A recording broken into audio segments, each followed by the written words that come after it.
Maria tinha na altura 19 anos. Depois de terminar o ensino secundário, decidiu deixar a pequena cidade onde crescerá, em Barcelos, e mudar-se para um vilarejo perto de Aveiro, onde vivia sua tia Marta. Os pais ficaram em Barcelos, mas Maria sonhava começar a vida do zero, longe das memórias apertadas e das ruas conhecidas. Alugou um quarto modesto numa casa antiga com varanda de ferro forjado, onde o cheiro a maresia se misturava com o aroma da madeira envelhecida. Para sobreviver, fazia pequenos trabalhos aqui e ali, desde servir cafés na pastelaria da praça até ajudar numa loja de artesanato local. O seu maior sonho era juntar dinheiro para comprar um portátil, essencial para o trabalho que queria começar, assistente virtual, algo que a faria independente e dona do seu tempo. Nada de empregos enfadonhos. Queria controlar a própria vida. Numa tarde luminosa de primavera, enquanto navegava nos anúncios online numa esplanada da zona histórica de Aveiro, Maria encontrou uma oferta temporária numa estufa de flores chamada Paraíso Verde. Era um trabalho de 4 semanas: regar plantas, organizar vasos, ajudar os clientes.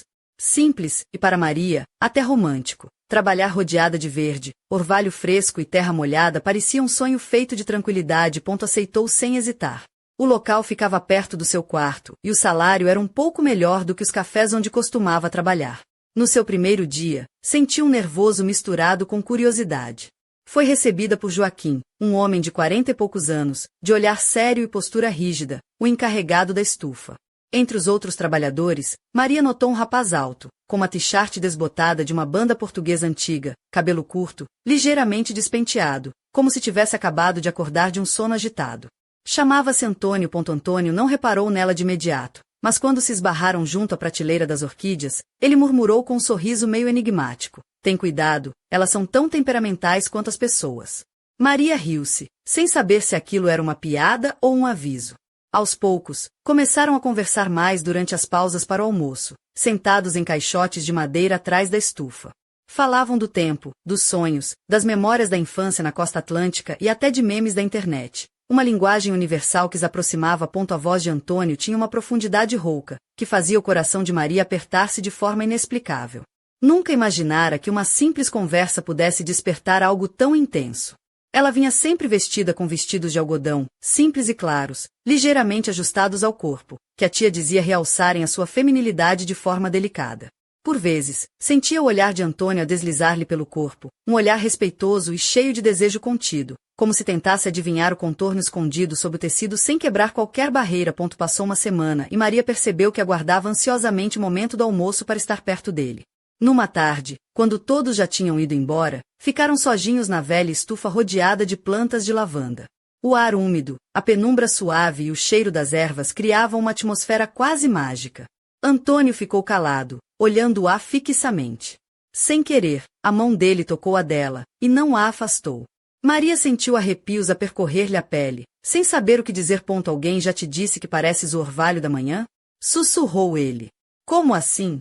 Perguntou ela, rindo-se. É um elogio, confirmou ele com seriedade. Tão puro, tão rápido e, como orvalho, desapareces. Aquelas palavras ficaram gravadas no coração de Maria. A partir desse dia, Antônio começou a acompanhá-la até casa depois do trabalho. Caminhavam devagar, às vezes em silêncio, partilhando o conforto da companhia sem pressas. Numa dessas ocasiões, ela usava um vestido com estampado floral leve e sandálias de tiras finas que envolviam os tornozelos. Ele olhou para os seus pés como se lesse um livro aberto, fazendo-a sentir desejada de uma forma que não era vulgar, mas cheia de respeito e ternura. Quando a sua missão na estufa estava a chegar ao fim, Antônio convidou-a para um passeio até um lago próximo. Caminharam em direção ao pôr do sol. Ela segurava os tênis na mão e ele carregava sua pequena mochila. Sentaram-se lado a lado na margem, ombro contra ombro, e Maria confidenciou: "Sabes, vim aqui só para juntar dinheiro." Ele virou-se para ela, olhou-a nos olhos e murmurou: "E eu, parece que vim para te encontrar." O mundo de Maria virou-se do avesso com aquelas palavras. No final da última semana, Maria sabia que entre os dois existia algo verdadeiro, algo que ia além de um simples romance de verão. Antônio não fazia declarações dramáticas nem agarrava suas mãos na rua, mas no seu silêncio havia mais significado do que em qualquer promessa feita em voz alta. Propôs então celebrar o seu fim de trabalho num lugar secreto na floresta, onde poderiam fazer um churrasco e ficar só os dois. Na manhã desse dia, Maria demorou a escolher a roupa. Acabou por vestir um vestido preto de alças finas, que realçava suas clavículas e o bronzeado discreto da pele. Penteou o cabelo num coque alto, soltando algumas mechas junto às têmporas para suavizar o rosto. Nos pés, sandálias de couro com tiras finas que enrolavam os tornozelos, quase como pulseiras. A tia Marta olhou para ela com um sorriso maroto. Para a floresta, sim? Estás mais para um convite a um baile do que a um churrasco. Foram no velho City Ibiza dele pelas estradas estreitas e sinuosas até ao bosque. Maria levava uma cesta com petiscos. Antônio contava histórias sobre o antigo solar que ficará ali perto, que depois se transformará num campo de férias para jovens. Agora, tudo estava coberto de musgo, mas o ar mantinha uma pureza diferente, e os pinheiros altos filtravam a luz do sol como vitrais coloridos. Estenderam uma manta, acenderam uma fogueira, e Maria observava Antônio manusear os espetos com uma calma que a tranquilizava. Tu não és como as outras, disse ele de repente, sem olhar para ela. As raparigas começam logo a tirar fotos, a fazer stories, mas tu, pareces que já pertencias a este lugar. Maria sorriu. Talvez eu seja um fantasma. Então és o fantasma mais bonito que já vi, respondeu ele, entregando-lhe um pedaço de carne no garfo. Ela reparou na mão dele a tremer ligeiramente e percebeu que ele estava nervoso. Apesar disso, Antônio mantinha uma distância respeitosa, um toque fugaz no joelho ao passar a chávena, um cotovelo que roçava o seu ombro. Cada pequeno gesto era uma faísca que a fazia sentir viva. O calor não vinha da fogueira, mas daquela tensão não dita, daquele desejo contido que se espalhava entre os dois. Posso dizer-te uma coisa? Perguntou ele com a voz rouca. Claro. Quando estou contigo, é difícil manter a calma. Tento controlar-me, mas tu pareces pôr à prova minha paciência. Maria inclinou-se para ele, sussurrando, então é melhor controlar-te. Ele olhou-a com um olhar que fazia tudo dentro dela vibrar, mas não a beijou, nem se atirou para ela.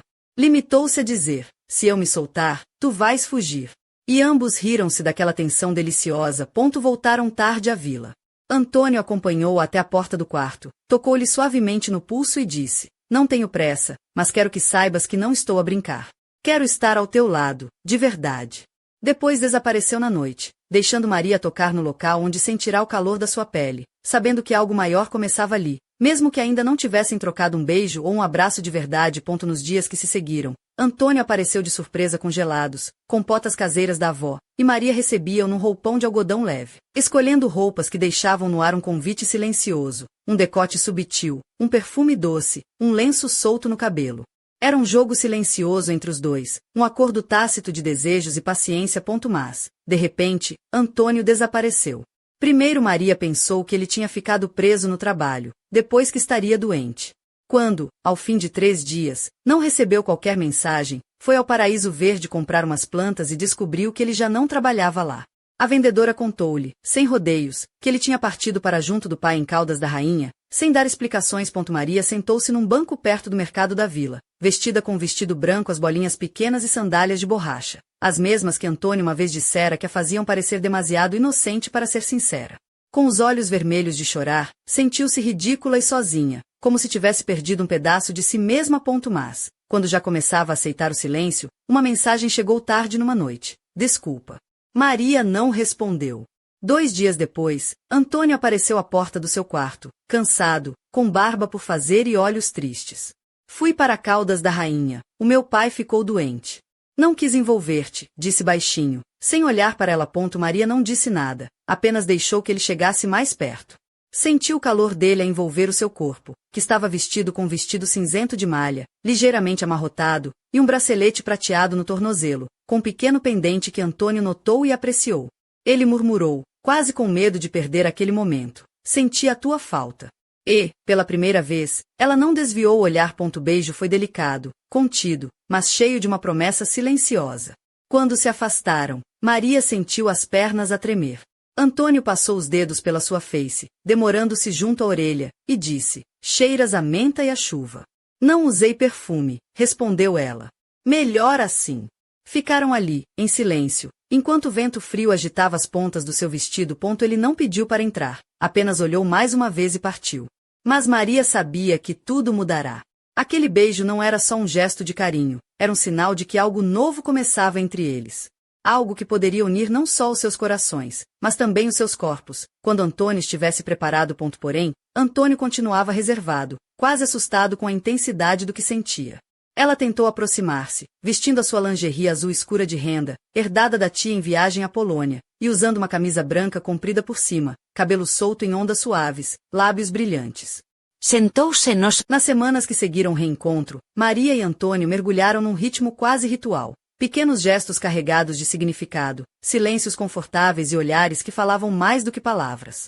Maria gostava de vê-la cuidar do jardim na varanda do seu quarto, com a luz suave do entardecer a banhar-lhe o rosto. Antônio vestia camisa simples, de algodão, sempre com as mangas arregaçadas até os cotovelos, revelando braços delgados, levemente bronzeados pelo trabalho ao ar livre. O cabelo castanho claro, agora mais cuidado, caía em mechas que ele afastava do rosto com um gesto distraído, mas que Maria guardava na memória como se fossem pequenas obras de arte em movimento. Ela, por sua vez, continuava a preferir vestidos de algodão, fluidos, que delineavam as curvas sem as revelar por completo. Um equilíbrio perfeito entre a inocência e a sedução contida. Numa dessas tardes, usava um vestido azul celeste, com estampas de pequenas flores brancas, que lhe desciam até pouco acima dos joelhos. Nos pés, sandálias de couro cru com tiras finas que brincavam com seus tornozelos, adornados por um bracelete prateado com pendentes em forma de folhas. O cabelo solto em ondas suaves, o rosto iluminado por um sorriso tímido que Antônio adorava desvendar. Apesar da crescente intimidade, Antônio permanecia um enigma. Havia dias em que o seu olhar perdia-se no vazio, e Maria sentia uma distância quase palpável entre eles. Nesses momentos, ele recusava-se a falar, fechava-se numa concha silenciosa, como se guardasse um segredo demasiado pesado para partilhar. Maria tentava, com a paciência que só o amor sabe ensinar, aproximar-se desse muro invisível, mas Antônio parecia construí-lo mais alto a cada tentativa. Numa sexta-feira à noite, após um jantar simples de sardinhas assadas e pão caseiro, Antônio sugeriu uma caminhada pela Ria de Aveiro. O céu estava pintado de tons laranja e púrpura, e a brisa fresca trazia o cheiro a sal e a maresia. Caminharam lado a lado, os passos sincronizados sobre a calçada antiga, enquanto as gaivotas planavam no horizonte. Antônio segurava a mão de Maria com uma firmeza que a fazia sentir-se protegida, mas o seu olhar, por vezes, desviava-se para longe, como se procurasse algo inalcançável. Sabes, Maria, começou ele, a voz rouca, há coisas no meu passado que ainda me assombram. Coisas que me fazem hesitar, que me impedem de ser completamente teu. Maria apertou a mão dele, encorajando-o a continuar. Não quero que aches que não confio em ti. Pelo contrário. És a única pessoa a quem quero mostrar o verdadeiro Antônio. Mas às vezes, o medo é maior que o desejo. Maria sorriu, tentando dissipar a sombra que pairava sobre ele. Não precisa ser perfeito para mim. Só precisa ser real. Antônio olhou para ela, os olhos brilhando com uma mistura de gratidão e tristeza.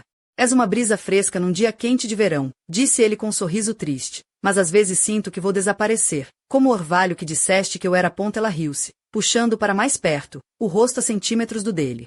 Então prometo que vou ser o sol que te mantém aqui, aquele que faz o orvalho ficar. Enquanto a noite caía, sentaram-se num banco de madeira junto à ria. Antônio puxou uma caixa de madeira antiga do bolso. Dentro, um pequeno relicário com fotos desbotadas e um bilhete amarelado pelos anos. Maria sentiu um calafrio percorrer-lhe a espinha. Isto é tudo que me resta do meu avô, explicou ele. Ele foi um homem duro, mas ensinou-me a amar a terra e respeitar as suas histórias. Mas também me deixou feridas que ainda não sei curar. Maria tocou o relicário com cuidado, como se segurasse um tesouro precioso. Vamos curar essas feridas juntos, prometeu, esquecendo por um instante as dores do passado. No regresso à casa, Antônio parou subitamente, olhou para a escuridão da rua deserta e disse: há algo que ainda não te contei. Algo que pode mudar tudo entre nós. Maria, com o coração a bater acelerado, perguntou: o quê? Ele hesitou, mas depois murmurou: há uma noite, antes de te conhecer, em que tudo mudou na minha vida. Uma noite que vem de encontro a este segredo que guardo. Antes que pudesse continuar, um som estranho ecoou pelas ruelas estreitas, um suspiro, um sussurro quase imperceptível que fez os dois estremecerem. Antônio olhou para Maria com uma expressão grave. Parece que não estamos tão sozinhos quanto pensávamos. Naquela noite, Maria deitou-se com o relicário sobre a mesa de cabeceira e uma sensação inquietante a envolver o quarto. Algo estava prestes a emergir das sombras do passado de Antônio, algo que poderia afastá-los, ou uni-los para sempre. E, enquanto a lua cheia iluminava a janela, um vulto distante observava a casa, invisível, esperando o momento certo para agir. O mistério estava lançado, e Maria sabia que o paraíso verde, com toda sua beleza e tranquilidade, escondia segredos que poderiam mudar as suas vidas para sempre. O sol da manhã iluminava os telhados vermelhos do vilarejo de São Pedro do Sul, enquanto Maria despertava lentamente, o relicário de Antônio ainda repousando sobre a mesa de cabeceira.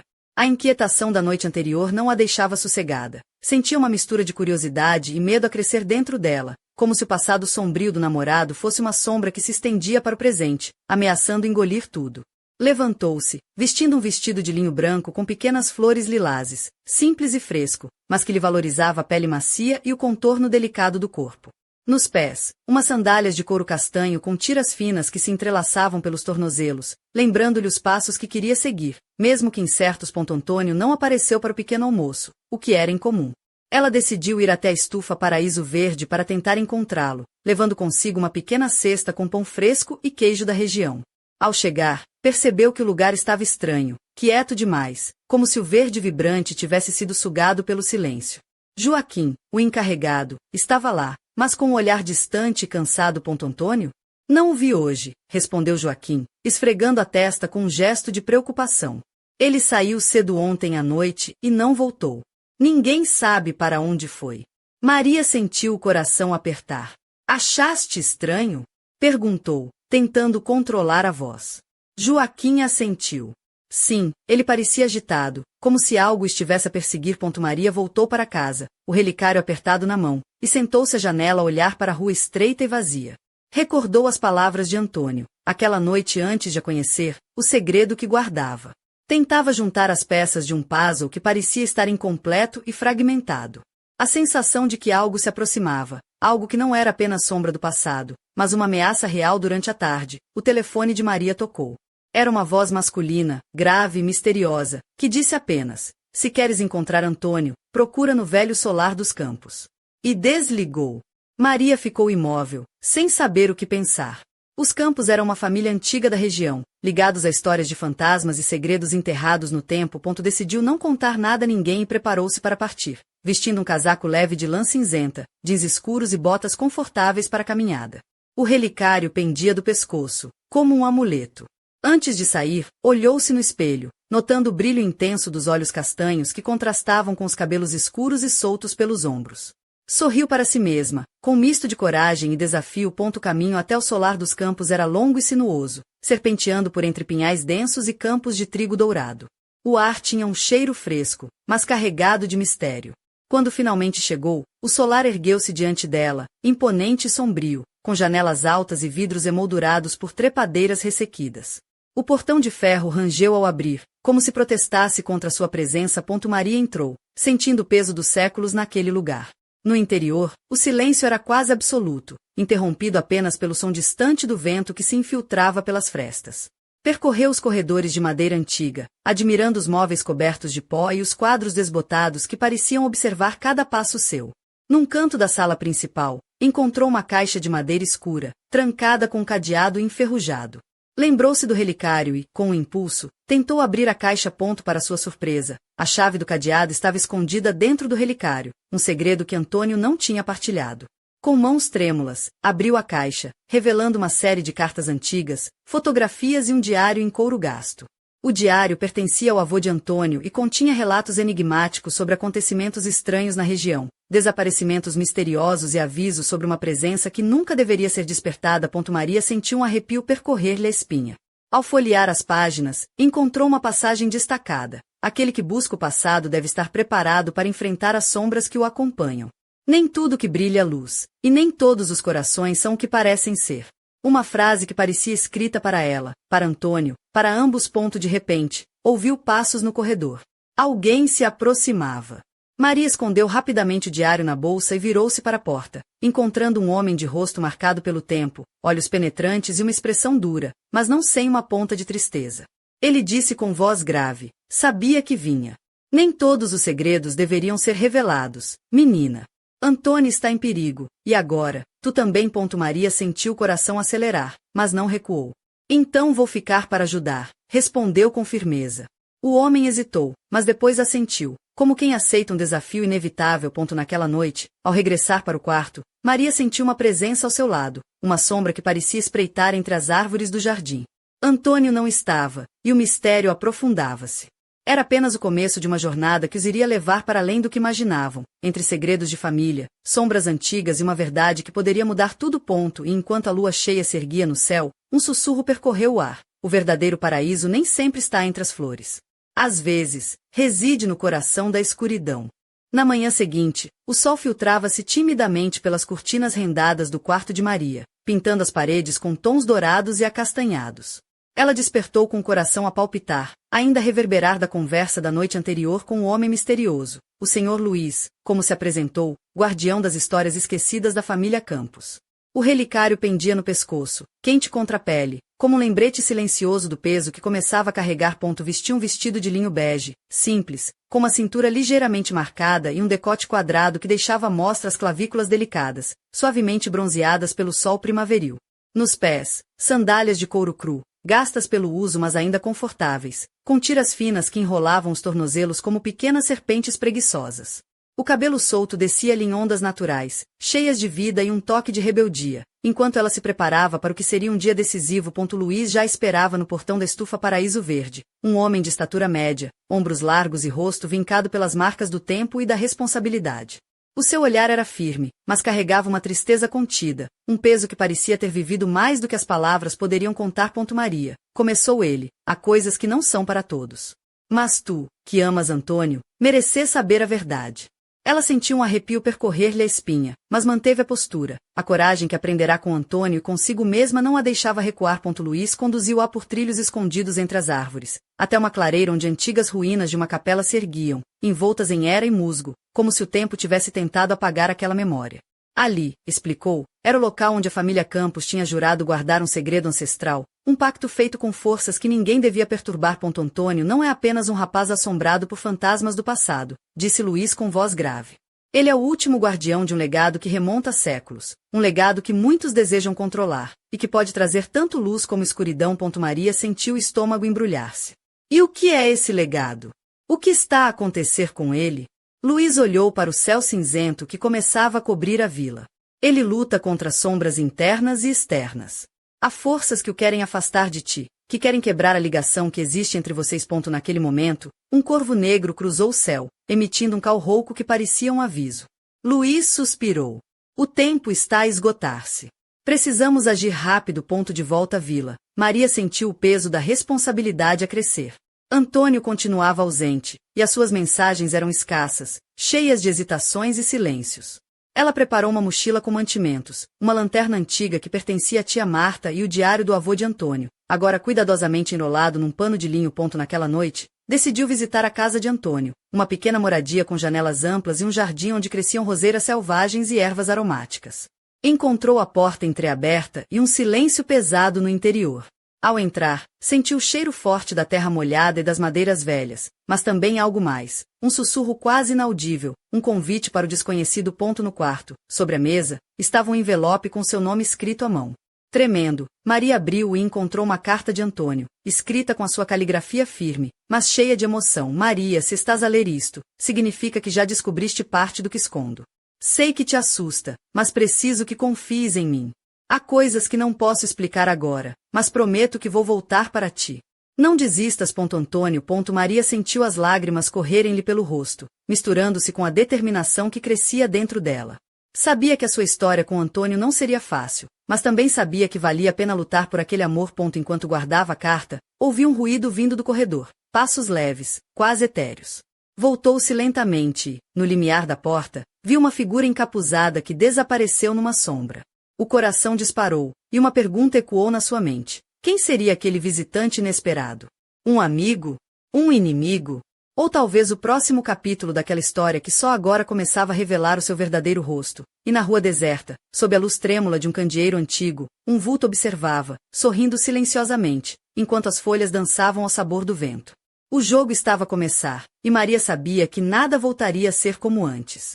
O crepúsculo caiu suavemente sobre a vila de São Pedro do Sul, tingindo o céu de tons púrpura e dourado. Maria sentia a respiração acelerada enquanto caminhava pelas ruas estreitas, o vestido bege esvoaçando ao sabor da brisa fresca. Nos pés, as sandálias de couro já começavam a machucar-lhe ligeiramente, mas ela mal reparava. O peso do mistério que envolvia fazia com que cada passo fosse um desafio e uma promessa ao mesmo tempo. O relicário pendia do seu pescoço como um talismã, quente e reconfortante contra a pele, enquanto ela se dirigia para a pequena casa de Antônio, onde esperava encontrar respostas. As janelas já brilhavam com a luz cálida do interior, um convite para o que quer que estivesse por vir. Ao entrar, sentiu o cheiro familiar da terra molhada, das flores no vaso de cerâmica e da madeira antiga que rangia sob os seus passos. No centro da sala, uma mesa rústica coberta por papéis espalhados e um mapa antigo. Antônio estava lá, de costas para ela, a traçar linhas com um lápis sobre o papel. Vestia uma camisa azul escura, mangas arregaçadas, que revelavam os antebraços finos mas fortes. O cabelo castanho claro estava ligeiramente despenteado, como se tivesse passado horas a pensar. Maria, disse ele, virando-se lentamente, os olhos castanhos profundos brilhando com uma mistura de alívio e ansiedade. Sabia que vinhas. Ela sorriu, um sorriso tímido mas cheio de força, e aproximou-se dele. Precisamos de entender isto, disse ela, apontando para o mapa. As linhas marcavam locais antigos na região, ruínas, capelas esquecidas, caminhos que só os antigos conheciam.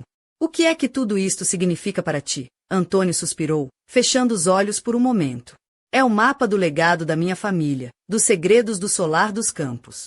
O meu avô deixou-me isto, com instruções para proteger algo que não pode cair nas mãos erradas. Ele fez uma pausa, olhando para Maria com um misto de medo e esperança. E agora, estamos a ser caçados por aqueles que querem esse poder. Maria sentiu um arrepio, mas manteve-se firme. Então vamos enfrentá-los juntos.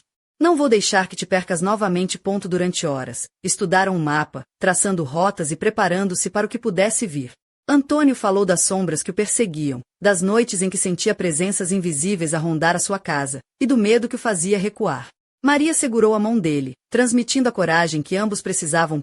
Quando a noite envolveu a vila, decidiram partir numa expedição até uma das ruínas assinaladas no mapa, uma capela antiga, onde acreditavam que poderiam encontrar pistas para desvendar o mistério. Vestiram roupas confortáveis e resistentes. Maria optou por uma blusa branca de algodão e calças de gangue escuras, botas de caminhada que lhe davam segurança a cada passo. Antônio vestiu uma camisola de lã fina e calças castanhas. O caminho era tortuoso, serpenteando entre árvores altas e campos abandonados, sob o olhar atento da lua cheia. Os sons da noite, grilos, o farfalhar das folhas, o chamado distante de um mocho, misturavam-se com o bater acelerado dos seus corações. Cada sombra parecia esconder um segredo, cada passo era uma aposta no desconhecido. Ao chegarem à capela, a estrutura imponente destacava-se contra o céu noturno, as pedras antigas cobertas de musgo brilhando sob a luz pálida. A porta de madeira rangeu quando empurraram, revelando um interior escuro e silencioso, onde o ar cheirava a história e a mistério. No altar, encontraram um pequeno baú de ferro, trancado por um cadeado antigo. Antônio tirou do bolso uma chave que trouxera consigo, o relicário que Maria lhe dera agora a chave para abrir portas escondidas, literais e figurativas. O baú abriu-se com um estalo, revelando um conjunto de objetos, uma adaga de prata ornamentada, um livro de capa de couro com símbolos estranhos e um medalhão que emitia um brilho tênue. Maria segurou o medalhão, sentindo uma energia quente a percorrer-lhe as mãos. Antônio leu em voz baixa uma inscrição gravada. A luz que vence a escuridão nasce da união dos corações puros. Um ruído súbito atrás deles fez com que ambos se virassem rapidamente. Uma figura encapuzada, com olhos brilhantes e um sorriso cruel, bloqueava a saída. Achavam que era tão fácil? Zombou a voz fria. O poder que procuram é meu por direito. O confronto estava iminente. Antônio apertou a mão de Maria, que sentiu o calor e a força daquele contato. Era um momento decisivo, onde coragem, amor e mistério se entrelaçavam num único fio. E enquanto a lua cheia iluminava a capela abandonada, a batalha silenciosa entre luz e sombra começava, prometendo revelar segredos que colocariam à prova tudo que eles acreditavam ser verdade. Mas no fundo da capela, uma sombra movia-se silenciosamente, um segredo ainda maior, aguardando o momento certo para emergir e mudar tudo para sempre.